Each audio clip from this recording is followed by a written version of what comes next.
পালাবার পথ পাবো না। কোথায় পালাবো? পালাবো না, প্রয়োজনে ফখরুল সাহেবের বাসায় গিয়ে উঠবো। হাসিনাকে কবরস্থানে পাঠাতে হবে। স্মার্ট বাংলা। অনেকের ধারণা তিনি ভারত হয়ে সিঙ্গাপুর চলে গেছেন। অনেকে বলেন দেশের বাইরে নয়, ভিতরেই কোথাও আছেন গা ঢাকা দিয়ে। আবার যশোরের কোনো একটি বাড়িতে তার অবস্থান, এমন খবর প্রকাশে সেখানে চলে অভিযান। তাকে ধরিয়ে দিতে অন্তর্বর্তী সরকারের স্বরাষ্ট্র উপদেষ্টা মোহাম্মদ জাহাঙ্গীর আলম চৌধুরী ঘোষণা করেন পুরস্কারও, কিন্তু না, কোথাও নেই তিনি। সর্বশেষ গেল শনিবার ৯ নভেম্বর রাতে চট্টগ্রামের হালিশহর এলাকার একটি ফ্ল্যাটে চালানো হয় অভিযান। তবে সেখানেও খুঁজে পাওয়া যায়নি ক্ষমতাচ্যুত আওয়ামী সরকারের সড়ক পরিবহন ও সেতু মন্ত্রী ওবায়দুল কাদেরকে। সূত্র বলছে, আলোচিত সমালোচিত আওয়ামী সাধারণ সম্পাদক ওবায়দুল কাদের ভারতে পালিয়ে গেছেন। শুক্রবার ৮ নভেম্বর উত্তরবঙ্গের কোনো একটি রুট দিয়ে অবৈধভাবে ভারতে ঢোকেন ক্ষমতাচ্যুত আওয়ামী লীগের দ্বিতীয় গুরুত্বপূর্ণ পদে থাকা এই নেতা। পদ্মা সেতু হয়েই গেল, কর্ণফুলী টানেল হয়েই গেল। ৫ আগস্ট তীব্র গণবিক্ষোভের মুখে ক্ষমতার পতন হওয়ায় আওয়ামী লীগ সভাপতি শেখ হাসিনা দেশ ত্যাগ করে ভারত চলে যান। ওই দিন থেকেই দলটির মন্ত্রী, এমপি সহ উচ্চ পর্যায়ের নেতারাও একে একে যাত্রা শুরু করেন কলকাতার দিকে।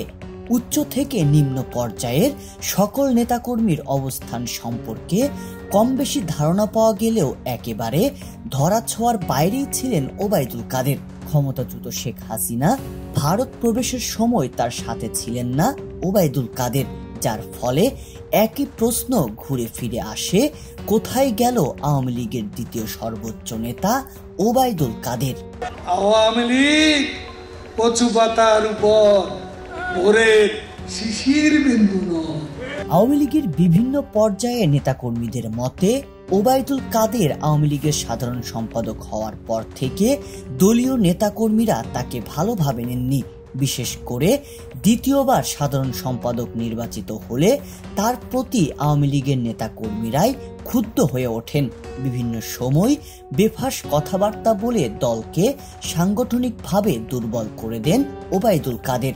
এমনকি অনেকের দাবি, আওয়ামী সরকারের পতনের পেছনে অন্যতম কারণ ওবায়দুল কাদেরের অপ্রয়োজনীয় ও বেফাঁস মন্তব্য।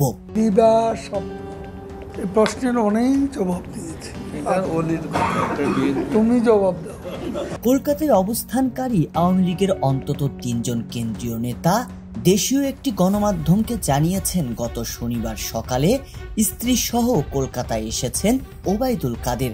তবে কলকাতা নয়, তার গন্তব্য দিল্লি। ২-৩ দিন কলকাতায় অবস্থানের পর তিনি দিল্লি চলে যাবেন।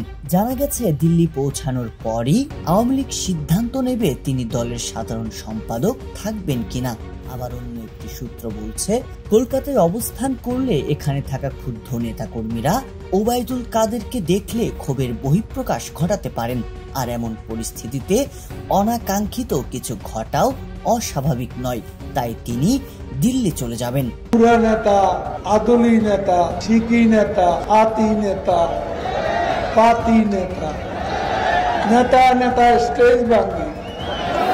সংবাদ, ফিচার ও অনুষ্ঠানের জন্য ভিজিট করুন সংবাদ প্রকাশের ওয়েবসাইট এবং যুক্ত থাকুন ফেসবুক পেজ ও ইউটিউব চ্যানেলের সঙ্গে।